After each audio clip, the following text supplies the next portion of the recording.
President Biden sat down for his first interview in 118 days last night. He was on the attack. Roll tape. Oil companies, instead of everybody says, well, Biden won't let them drill, they have 9,000 drilling sites that they've already owned that are there. They're not doing it. You know why? Because they make more money not drilling and buying back their own stock. It's all screwed up, and that's the thing. It is screwed up, but we are only a few votes away from being able to straighten it out. Man, that's quite a statement. We're only a few votes away from straightening it all out. The gentleman on the right-hand side of your screen is Senator John Barrasso, Republican from Wyoming, which is an energy state. Mr. Senator, what do you make of the president's statement that these oil companies have 9,000, whatever it is, sites that they're not drilling? What do you make of that? Well, the Democrats are going to get wiped out in November because they have wiped out the savings as well as the paychecks of the American people. Gasoline will soon be $5 a gallon, and there is no end in sight. So, yeah, we just watched the president on Jimmy Kimmel. People at home in Wyoming say, is the president completely out of touch like he was with infant formula? Or does he want high gas prices? And let me give you the evidence of why the Democrats, the liberals, have wanted high gas prices, what they've done. For 17 months, Joe Biden has attacked pipelines, has not allowed permits to drill, and just last week, Stuart, in Wyoming, his administration froze another 2,000 of those drilling permits. You can't get the leases. They've canceled thousands more leases across the Rocky Mountain West just last week.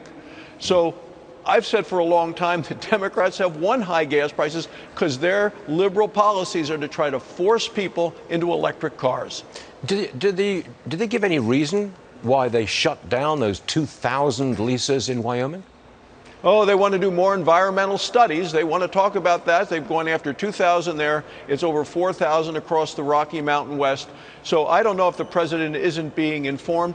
But look, his Secretary of Energy, his Secretary of Transportation, they say you don't like high gas prices, just go buy an electric car. Yeah. I mean, the fact that they're costing, over $50,000 on average for an electric car, families cannot afford that. They can't even afford to put food on the table under this Joe Biden inflationary economy with 40-year high inflation. This is a president who is out of touch with the American people and tone deaf to the pain that he is causing people all across this country. I just want to talk to you about intimidation of federal officials. A man was arrested near Justice Kavanaugh's house. He was carrying a gun. He wanted to kill Kavanaugh. Overnight, protesters gathered around his house. Mr. Senator, in my opinion, that is intimidation. I think it's illegal, and I think it should be stopped. What say you? Well, I agree. That man yesterday was charged with attempted murder. And I believe that Chuck Schumer, leader of the Democrats in the Senate, has added to this atmosphere by standing on the steps of the Supreme Court and shouting out by name. He said, I'm telling you, Kavanaugh, you will pay the price. You won't know what hit you. And now you have a man attempting murder there. Nancy Pelosi.